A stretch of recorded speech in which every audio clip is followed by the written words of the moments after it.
bom dia a todos os que nos estão a assistir. Agradeço-vos a vossa presença.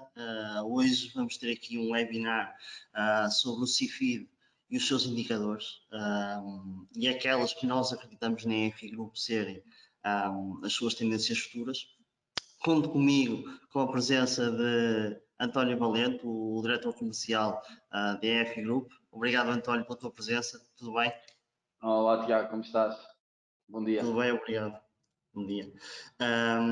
E aproveito, António, para te agradecer também a tua disponibilidade para debatermos este assunto, o CIFID, numa perspectiva diferente daquilo que tem sido hábito naquilo que são os nossos webinars e mesmo naquilo que é o nosso dia-a-dia no nosso trabalho.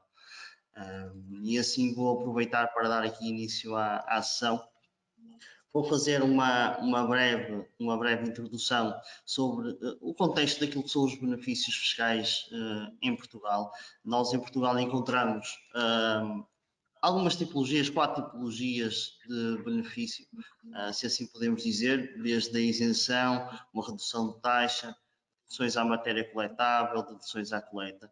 Isto num globo, se assim posso chamar, de benefícios fiscais, que são 542 benefícios fiscais. Ou seja, é um sistema fiscal que tem aqui acesso a 542 benefícios fiscais, mas que pela sua quantidade, pela sua dimensão, pelas suas complexidades, dificilmente todos nós conseguimos atingir e aproveitar estes benefícios fiscais, que representam ao Estado uma despesa na ordem dos 4 mil milhões de euros.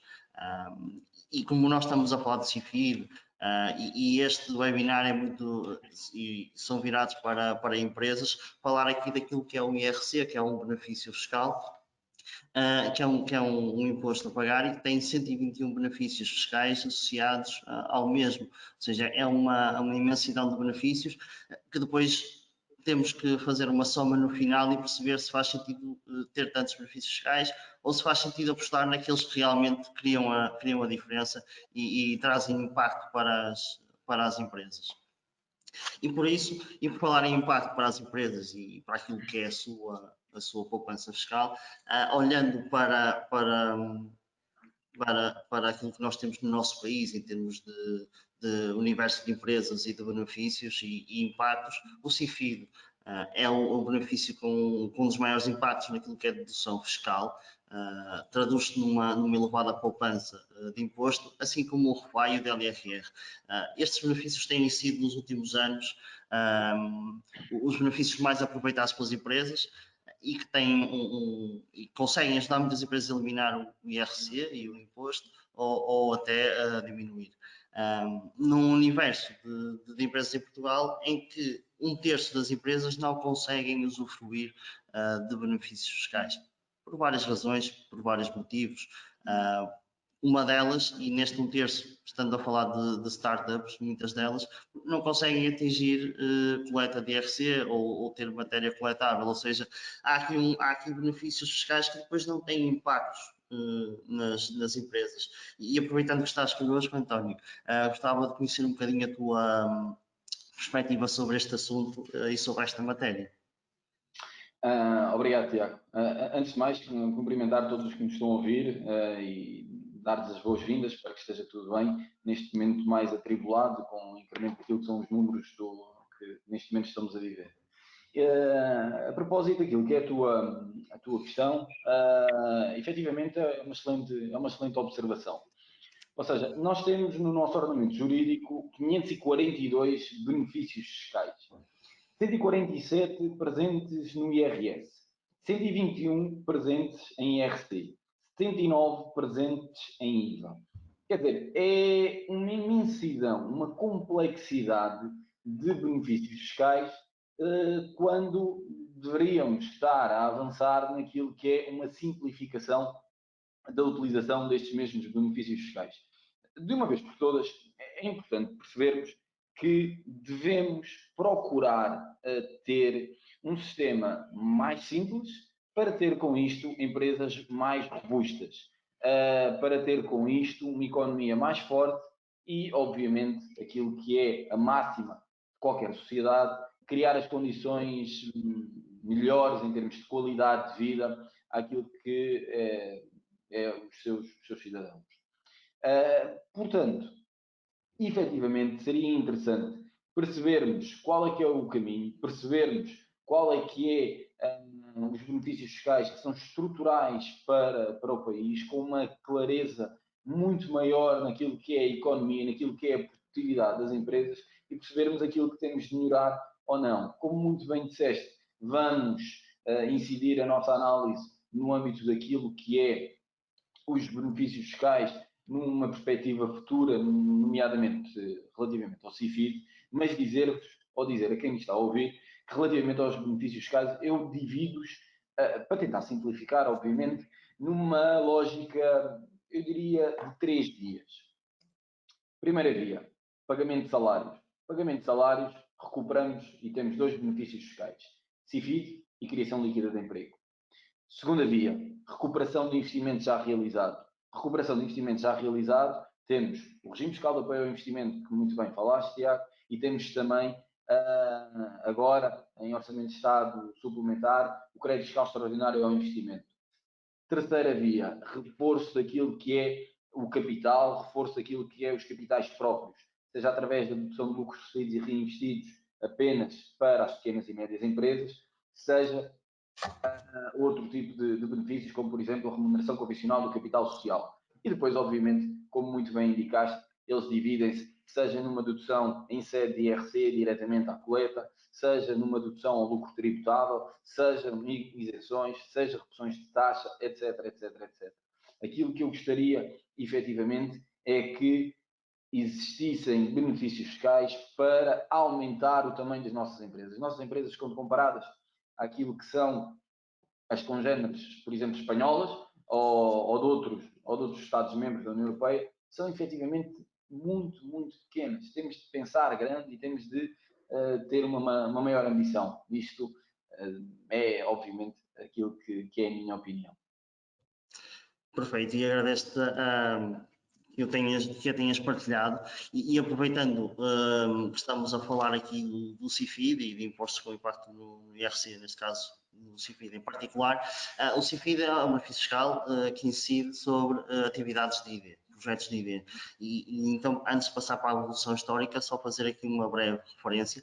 Este tipo de projetos, para podermos identificá-los, ou como é que os identificamos, são projetos que têm um cariz de incerteza e de grau de novidade grandes. Ou seja, e nós reparamos e no nosso dia a dia percebemos que há muitas empresas que o fazem, que o desenvolvem, mas também por este alargado de benefícios fiscais, por este que não trazem informação para todos os contribuintes, sejam empresas ou particulares ou singulares, não aproveitam, por exemplo, benefícios como o CIFID, embora tenham vindo a aumentar este benefício, e é algo que vamos ver aqui mais à frente. E então, em termos de evolução histórica, reparamos que o CIFID é um benefício que foi criado em 1997 e que há aqui dois pontos, diria eu, que sofreram uma grande evolução, que são as taxas, a sua taxa base, que iniciou com 8%, e que hoje em dia está em 32,5%. Portanto, eu creio que as autoridades portuguesas foram percebendo ao longo dos tempos que este aumento pode e ajuda claramente, vamos perceber mais à frente, naquilo que é o investimento em ID e que isso traz outras consequências naquilo que é a competitividade do nosso país. Houve também aqui uma grande diferença, ou há uma grande diferença entre o início, entre o reporte fiscal, que no início eram 3 anos e que hoje em dia estamos a falar de 8 anos, ou seja, uma empresa que submeta uma candidatura à ANI, que tenha o benefício aprovado, que não consiga deduzir a totalidade, pois bem, pode aproveitar o remanescente para deduzir durante 8 exercícios. E isto é algo interessante. Em termos daquilo que são outros indicadores, há aqui alguns para os quais eu chamo a atenção. Nós podemos verificar que desde 2006, e estes dados são desde 2006, porquê? Porque houve um interregno naquilo que é o CIFID entre 2004 e 2005, e a partir de 2006 há aqui alguns dados oficiais da ANI e podemos perceber que 3.193 empresas usufruíram deste benefício. Foram 3.193 empresas e muitas mais poderiam e poderão ser. E estamos a falar de um crédito fiscal solicitado de 2,9 mil milhões de euros, com um crédito fiscal atribuído de 2,3 mil milhões de euros. Portanto, estamos a falar aqui de um investimento em ID declarado de 9,4 mil milhões de euros, ou seja, e nós, e tu, António, que viveste também as últimas crises financeiras, percebemos que sempre que ultrapassamos estas crises foi com o reforço da competitividade por via do investimento em investigação e desenvolvimento. Nós podemos observar também que há um aumento gradual, e vemos isso nestes gráficos, daquilo que são as candidaturas submetidas, daquilo que é o investimento em Portugal, até aos dias de hoje. E, por distrito, notamos que há uma grande diferença entre aquilo que são as candidaturas submetidas e aprovadas e o benefício que é realmente aproveitado pelas empresas entre os distritos e a área metropolitana do Porto e de Lisboa face ao resto do país. Assim como, em termos de setores de atividade, há uma maior incidência nos setores da indústria e das tecnologias de informação e comunicação. E aqui, António, eu sei que tens uma perspectiva muito própria, particular, e que nós partilhamos em comum sobre esta questão. Perguntava-te o que é que te parece esta diferença. É óbvio que há razões que ajudam a explicar, mas poderíamos, se calhar, trabalhar mais naquilo que é o estímulo para que esta diferença fosse cada vez dissipando ao longo do tempo. Sim, sem dúvida. Eu acho que esta imagem, este gráfico, como quiserem chamar, é elucidativo de que algo está mal no nosso país. E algo está mal, e começamos logo desde o número de candidaturas. Ou seja, vamos lá ver. 3.193 empresas num país, 3.193 empresas utilizam um benefício fiscal. Quer dizer, este número é completamente irrisório. Temos efetivamente de perceber porque é que só 3.193 empresas, repito, está a utilizar este mesmo benefício fiscal. O que é que temos de melhorar para incrementar aquilo que são os valores, o investimento em investigação, desenvolvimento e, sobretudo, algo que não está previsto na nossa lei, inovação tecnológica. Vejamos, como é que é possível termos ou aceitarmos ter um país que tem duas regiões, nomeadamente Lisboa e Porto, e o resto acaba por não existir? Ou seja, nós temos de pensar, de uma vez por todas, aquilo que é a coesão territorial e como é que num país tão, bem, eu não vou dizer tão pequeno, porque acho que não temos um país assim tão pequeno, mas num país que efetivamente não é grande, como é que podemos reduzir estas assimetrias brutais? Ou seja, nós temos 3 ou 4 zonas industriais em Portugal, temos efetivamente Lisboa, que até deveria ser reindustrializada, temos Leiria, que tem um polo muito interessante a nível de moldes, temos Aveiro, que tem uma zona industrial muito engraçada, Porto, Braga, Val do Ave, nomeadamente com Guimarães, Paços Ferreira e outras zonas, e depois temos mais uma ou outra empresa com excelentes indicações, nomeadamente Guarda, temos agora um centro, um cluster aeronáutico, em Évora. Mas quer dizer, temos uma imensidão de espaço que, sem uma linha de raciocínio em termos de inovação tecnológica, temos efetivamente de pensar como é que poderemos, nas mais diversas fileiras de atuação, melhorar estes indicadores. Porque isto é claro, quer dizer, não é novidade para ninguém, nem é novidade para quem nos está a ouvir, que se não investirmos em inovação tecnológica, em competitividade das nossas empresas e, em última instância, investigação e desenvolvimento, daqui a pouco, quer dizer, vamos ter um nível de vida, com todo o respeito que merecem, de alguns países africanos. Não pode ser. Temos, efetivamente, de melhorar o PIB per capita, temos, efetivamente, de melhorar as condições da população em geral, e isso só se consegue através das empresas. E como é que conseguimos estimular as empresas? Através de financiamentos. Bem sei que temos 58 mil milhões nos próximos anos que terão de ser utilizados e que espero que sejam bem utilizados, mas não podemos estar à espera dos montantes europeus. Temos, efetivamente, de pensar sobre a via fiscal através do estímulo. E isto é um ponto muito importante, porque me leva, e agradeço desde já o teres mostrado esse mesmo slide, à comparação entre outros benefícios fiscais. Isto já foi alvo também de outros webinars que nós realizamos.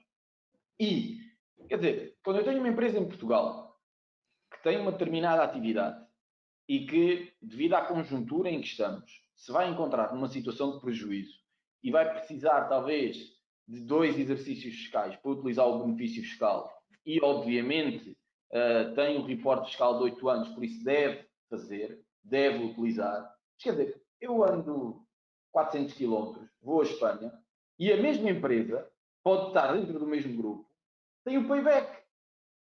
Quer dizer, o cashback, perdão, isso permite um payback muito mais rápido no âmbito dos projetos. O cashback, para quem nos está a ouvir e quem não está familiarizado com este tema, é muito simples. Uma empresa que esteja em prejuízo fiscal pode pedir, sobre a forma de financiamento, portanto, apoio à tesouraria, aquilo que é este mesmo incentivo fiscal. Isto deveria ser feito, se não querem permitir para todas as empresas, deveria ser feito para as empresas que se estabeleçam no interior. Devia ser feito para as pequenas, para as médias, para as micro, não sei. Mas deve ser permitido este modelo, à semelhança daquilo que é o e-voucher, mas deveria ser permitida a monetização daquilo que é o benefício fiscal. Porquê? Estamos a falar de um benefício fiscal que está orientado para a investigação e desenvolvimento. É natural que muitas das empresas que utilizam isto sejam startups. Ora, se são startups, estão numa linha de investimento acentuado, obviamente que estão numa situação de prejuízo. Estão numa situação de prejuízo, não podem utilizar o benefício fiscal, estão a ser descapitalizadas. Portanto, deve efetivamente, de uma vez por todas, aquilo que são as entidades portuguesas que pensam neste assunto, olharem de um modo crítico e criar estes mecanismos. Porque ao criar estes mecanismos, estão a ajudar as empresas e estão a ajudar-nos a todos nós. Mais uma vez digo, o cashback ou a monetização deve ser algo que deve existir de uma vez por todas. Outro ponto, reduzir a complexidade do benefício. Tirem a taxa incremental de uma vez por todas, aumentem a taxa base de 32,5 para 45, 47, 50, o valor que quiserem, mas tirem isso, porque é efetivamente uma desvirtuação dos números. Não faz sentido estar essa mesma taxa incremental. Depois, inovação tecnológica. Espanha tem, França tem, Reino Unido tem, Itália tem, Brasil tem, Estados Unidos tem, Colômbia tem. Em todos os países onde nós estamos, existe inovação tecnológica. Se em Portugal não existe, logo à partida, estamos a partir de uma situação de perda de competitividade para as nossas empresas.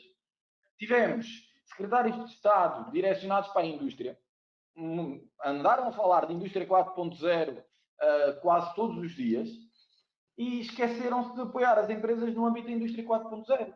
Portanto, reforço, por favor, coloquem o conceito de inovação tecnológica ao abrigo do CIFID, porque as empresas, o dia-a-dia das empresas é pensar como é que se pode fazer mais com menos e conseguir aumentar a competitividade. E isso só se consegue através da inovação tecnológica.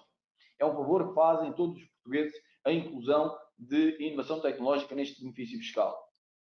Por fim, algo que gostaria de também alertar é a agilidade nestes temas. Por exemplo, Espanha tem um mecanismo híbrido no âmbito daquilo que tem um mecanismo quando as empresas sentem essa necessidade de ter uma certificação, à semelhança do que existe em Portugal, e depois tem um caminho que recai sobre o sujeito passivo a utilização correta deste mesmo benefício fiscal. E é assim em Espanha, é assim em França, é assim em Inglaterra e é assim em vários países. Isto criaria também uma simplificação e, sobretudo, uma responsabilização no âmbito daquilo que é o usufruto deste benefício. Portanto, é também mais um input que aqui deixo para melhorarem este mesmo benefício fiscal. Mas uma coisa eu alerto: se nós queremos atingir, e peço que coloques esse slide que ias colocar, se nós queremos atingir a despesa de ID em relação ao PIB, onde nos queremos aproximar da média da União Europeia, então temos de mudar o paradigma. Continuar a fazer o mesmo e esperar resultados diferentes. Bem, existe uma frase muito famosa relativamente a isso, eu não vou parafraseá-la aqui, ou não vou citá-la, mas toda a gente a conhece e não faz sentido. Fazer o mesmo, esperar resultados diferentes, não faz sentido. Tiago, por favor. Sim, sim, e é mesmo isso, é neste ponto que estamos, e olhando para aquilo que é a diferença de despesa em ID em Portugal face a países da União Europeia, eu diria que é brutal. E mais que isso, quando estávamos a fazer este estudo, verificamos que, se compararmos a despesa de ID em Portugal face a alguns países como a Alemanha, e aí já estaríamos à espera, e como a França, e entre outros, a diferença é grande. Agora, por exemplo, destacamos aqui a questão da Eslovénia, é um país que, em termos de investimento em ID, tem valores superiores, e depois vamos a verificar, em termos de crescimento do PIB, todos estes países que apresentamos aqui, Alemanha, França, Espanha, a Eslovénia tem, portanto, crescimentos superiores a Portugal, e tem um PIB per capita superior a Portugal. Ou seja, isto fundamenta um pouco daquilo que estavas a dizer há pouco, e que temos vindo a dizer, e que tem sido um pouco esta nossa luta. Temos que estimular, temos que criar mecanismos para que as empresas possam aproveitar cada vez mais, cada vez melhor aquilo que são os benefícios fiscais, aquilo que é investigação e desenvolvimento, para trazermos ganhos em ID. E daí passo para isto que nós chamamos aqui o futuro da inovação, porque são as perspectivas que nós temos para o futuro. Nós olhamos agora um bocadinho para trás e para aquilo que é o presente, ou seja, em termos de evolução, de investimento e despesa em investigação e desenvolvimento. Percebemos que tem havido uma evolução, e que foi assim que também conseguimos ultrapassar obstáculos e dificuldades e crises que tivemos no nosso país. Mas percebemos também que podemos ir mais além, como vão os nossos vizinhos.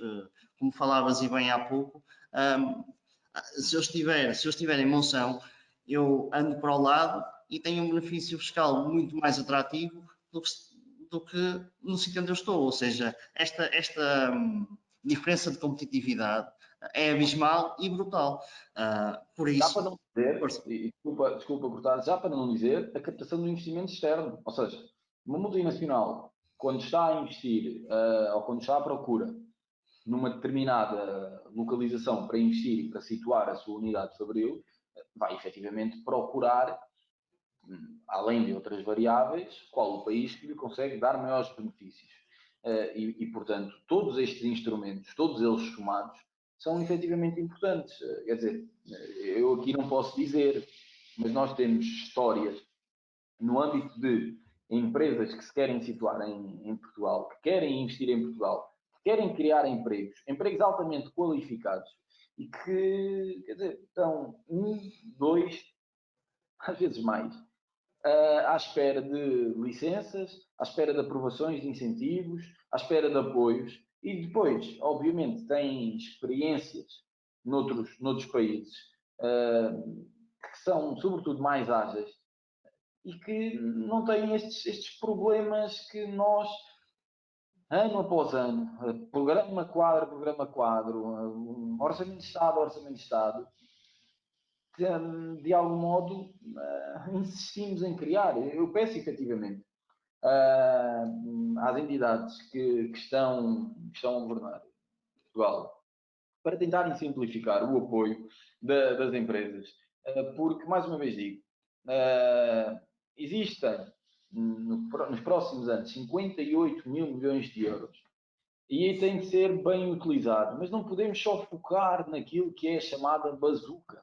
Temos de pensar, olhar para dentro e pensar o que é que podemos fazer mais e melhor. Pensar no âmbito do CIFID, pensar no âmbito do LRR, pensar na questão do REFAI.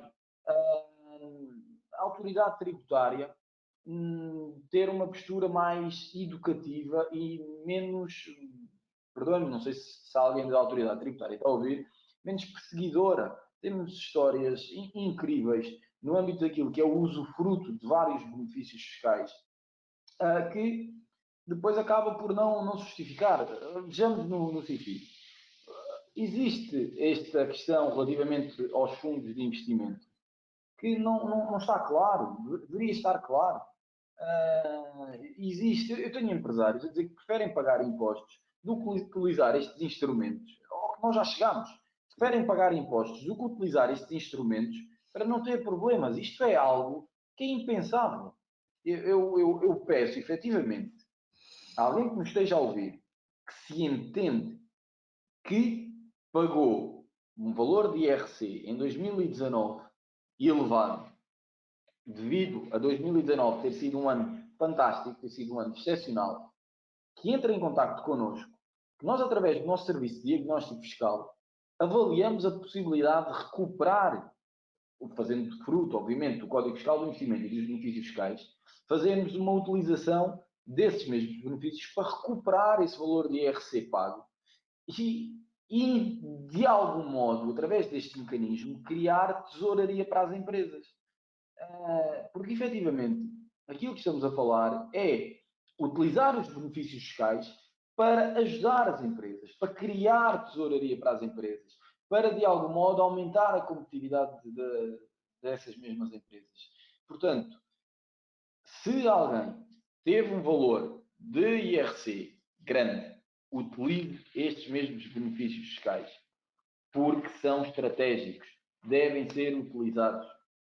E não utilizar, como eu costumo dizer muitas vezes, Tiago, já ouviste, Sim. é literalmente estar a deitar dinheiro pela janela fora. Não se trata de não pagar impostos, não é isso que se trata.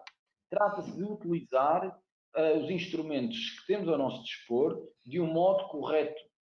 E se vocês não utilizarem, quem nos está a ouvir, não utilizar, outras empresas vão utilizar e vocês estão a perder competitividade. É tão simples quanto isto. Vivemos num mundo que não nos podemos dar ao luxo de não utilizar aquilo que temos ao nosso dispor.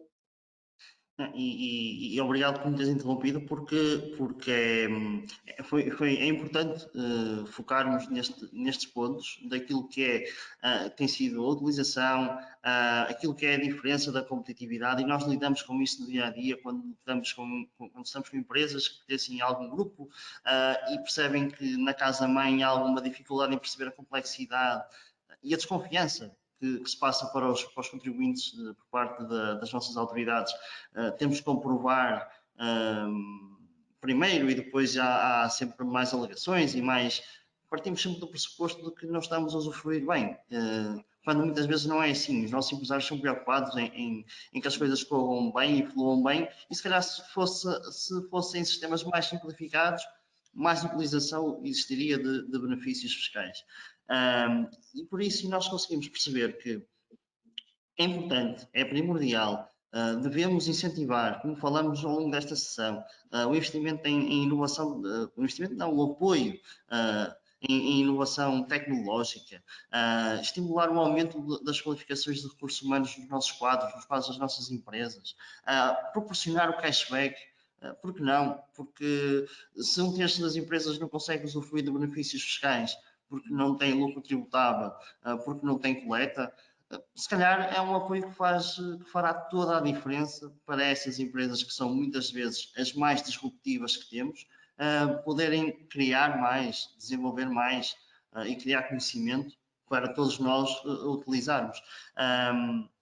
Estes são os pontos nos quais nos queríamos focar. Estas são as perspectivas que nós temos para o futuro. Acreditamos que é neste sentido que o CIFI vai evoluir. E eu agora aproveitava, embora já tenha aqui pelo menos uma questão, para vos deixar aberto, para vos abrir um bocadinho a janela desta conversa, para colocarem as questões que entenderem, que eu ou o António estaremos na disponibilidade de responder, ou caso também não consigamos responder, no final iremos partilhar esta sessão com também as respostas às questões que nos forem colocadas. E eu ia aproveitar, há aqui uma questão de Carlos Diniz, que nos questiona, e e bem, porque percebendo também, se calhar, o contexto do nosso grupo, da nossa empresa, como é que funcionaria o nosso trabalho em termos de apoio neste âmbito, tanto nacional como internacional? Bem, Carlos, a ideia aqui, e depois podemos falar mais aprofundadamente sobre estas questões, nós, como dizia há pouco o António, nós conseguimos fazer uma análise país a país, onde é que se podem estabelecer, qual será a maior, onde poderão retirar maior benefício de uma fábrica, de algum tipo de investimento, e assim também analisar, caso a empresa esteja já a funcionar em Portugal, quais foram os investimentos que realizaram em 2019, como é que poderiam ter beneficiado e qual é o imposto que ainda podem recuperar. Ou seja, é uma questão de nos desafiarem também. Nós somos especialistas naquilo que é a dedução fiscal, entre outros serviços, no âmbito do IRC, portanto, estamos preparados para dar resposta a este tipo de questões. Não sei se, António, se queres acrescentar alguma coisa.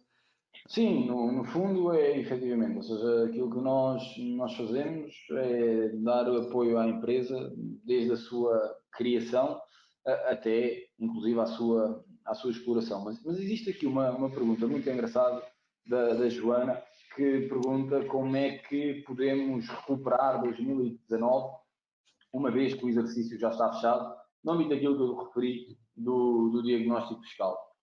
É uma excelente questão e vou tentar esclarecer.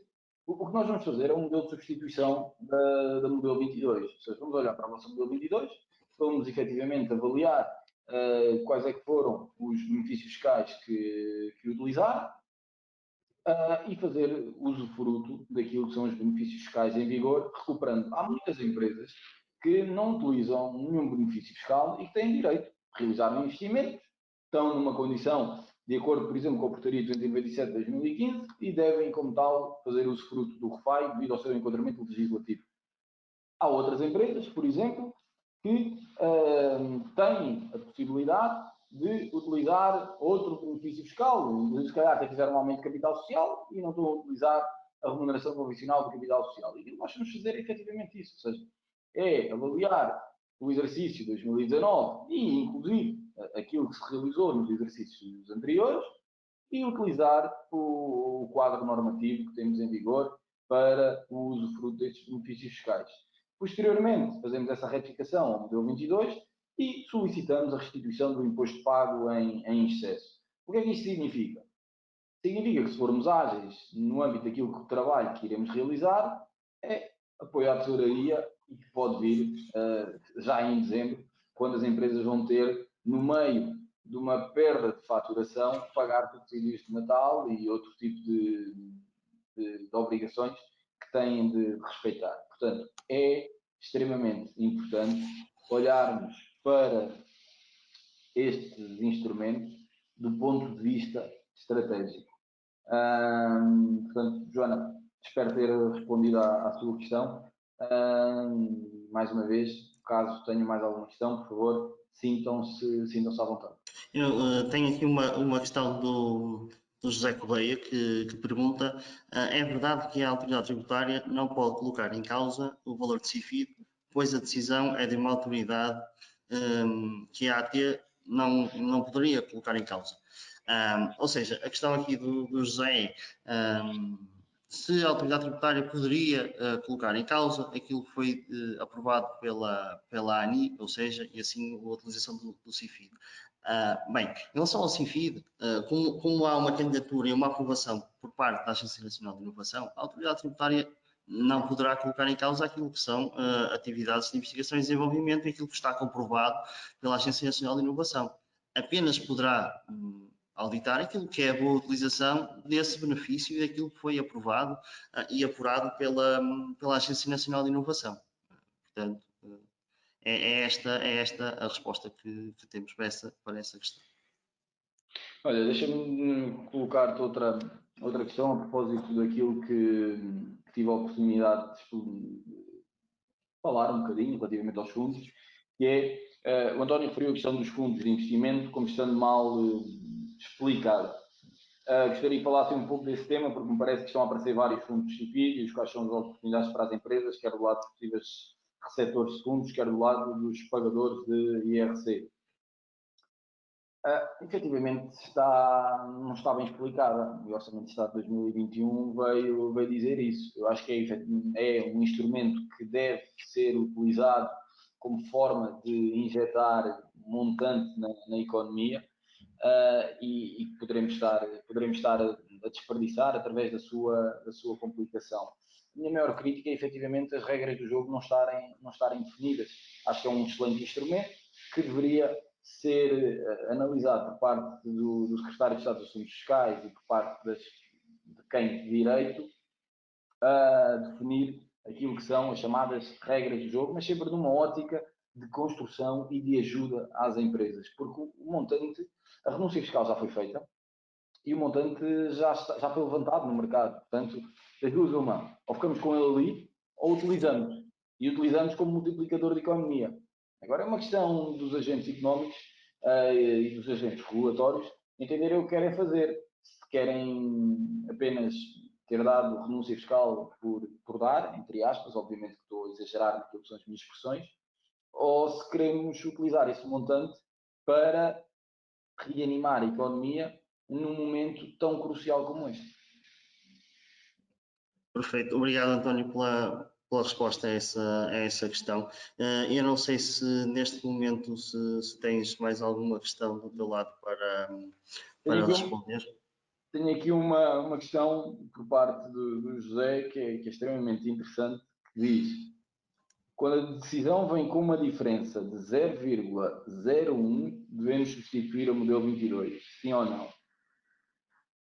José, se formos puristas, deve. Agora, acho que impera o bom senso. E se teve uma diferença de 0,01, não sei, acho que a decisão será sempre sua, não é? Mas eu depois posso lhe dar aquilo que é a minha opinião, não gostaria de manifestar publicamente, mas estamos a falar de 0,01. Certo. Acho que deveria, lá está, vem de encontro àquilo que eu disse. Uma entidade que se dá, entre aspas, ao trabalho de dar uma resposta contraditória em 0,01 cêntimos, é mais ou menos aquela velha questão de como é que num país com a nossa dimensão, com 10 milhões de habitantes, só 3.193 empresas é que utilizaram o CIFID. Fica a questão no ar. Eu agradeço. Neste momento nós estamos a ficar sem tempo. Agradeço a todos a presença e terem estado atentos ao nosso webinar. Agradeço-te mais uma vez, António, pela tua presença, pelos teus inputs nesta sessão. Chamo também Obrigado. Chamo também a atenção de todos para o nosso próximo webinar no dia 13 de novembro, às 11 horas, sobre o Green Deal. Creio que é um tema bastante pertinente nesta altura para todos nós e para os nossos empresários em questão. Portanto, aproveitem e não percam essa oportunidade. No final, iremos publicar esta sessão e assim como também as questões que foram levantadas e outras que possam ainda vir a levantar, com as nossas respostas. Muito obrigado a todos, um bom dia e até à próxima.